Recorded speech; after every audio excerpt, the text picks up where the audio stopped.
কি হলো? জবাব দাও। তুমি মার মুখের সামনে থেকে আপেল কেড়ে নিয়েছো? আমাকে তোরা কাশি পাঠিয়ে দে, আমি আর এ বাড়িতে থাকবো না। বউ লাঠি যেটাকে আমি আর এ বাড়িতে থাকবো না। কি কথা বলছো না যে?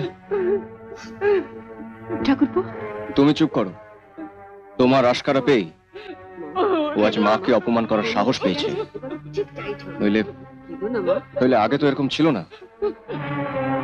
এই তো নতুন এসেছে, ওকে জিজ্ঞেস কর না তুই। কি হলো? জবাব দাও। হ্যাঁ, কেড়ে নিয়েছি। যাও, মায়ের পা ধরে ক্ষমা চাও। আমি কোনো অন্যায় করিনি, ক্ষমা আমি চাইতে পারবো না। কি পারবে না? তুমি কি বললে ঠাকুরপো? দে, খুব করে দে, দে না, খুব করে দে। ক্ষমা তোমাকে চাইতেই হবে, নইলে ঘাড় ধরে চাওবো। বললাম তো, উনি একজন মা হয়ে যদি একটা অসুস্থ ছেলের মুখের সামনে থেকে হরলিক্সের শিশি কেড়ে নিতে পারেন, সেটা যদি অন্যায় না হয়ে থাকে, তাহলে আমিও ওনার মুখের সামনে থেকে আপেল কেড়ে নিয়ে কোনো অন্যায় করিনি। শুনলি পোড়ার মুখের কথাটা? শুনলি একবার? আমি শেষবারের মতো জানতে চাইছি, তুমি মায়ের পা ধরে ক্ষমা চাইবে কিনা, নইলে কিন্তু আমি আবার মারবতি পা। তুমি আমার স্বামী, একবার কেন 10 বার তুমি আমার গায়ে হাত তুলতে পারো, কিন্তু ও পায়ে আমার হাত একবারও পড়বে না। দীপা, তুমি যদি মায়ের পা ধরে ক্ষমা না চাও, তাহলে কিন্তু পৃথিবীর কেউ তোমাকে এসে আজ বাঁচাতে পারবে না। আমি ঘাড় ধরে তোমাকে এই বাড়ি থেকে বার করে দেবো। ক্ষমা আমি চাইতে পারবো না। তুমি ক্ষমা চাইবে না? না। না।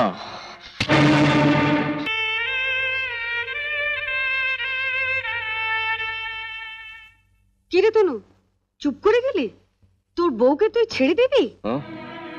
আমি আজই ওকে নিয়ে এখানকে চলে যাব। এসো, এসো।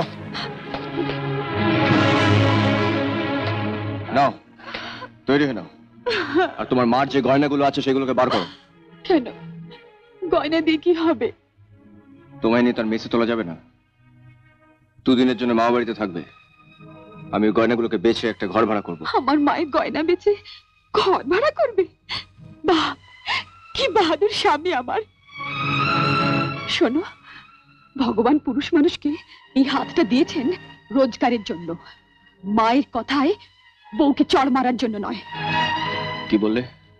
শোনো, আমাকে যদি নিয়ে যেতেই হয়, যে হাত দিয়ে তুমি আমাকে চড় মেরেছো, সেই হাত দিয়ে টাকা রোজগার করে ঘর ভাড়া করে নিয়ে যাবে। আমি এটা কাপুরুষের সঙ্গে বাড়ি থেকে বের হব না।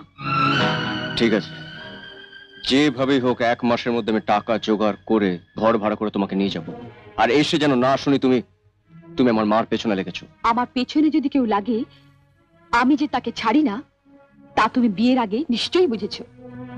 আমাকে শাসন না করে তুমি তোমার মাকে বলে দিয়ে যাও, তিনি যেন। আমি যদি আসতে না পারি, তোমার মামাকে পাঠাবো, তার সঙ্গে চলে যাও। মামা এই বাড়িতে জীবনেও আসবেন না। আসবেন না? কেন? নিরন্তর বাতাসের ফিসফিস কথা শুনে কংক্রিট, ইটকাঠ আর পাথর, স্বপ্নের শহর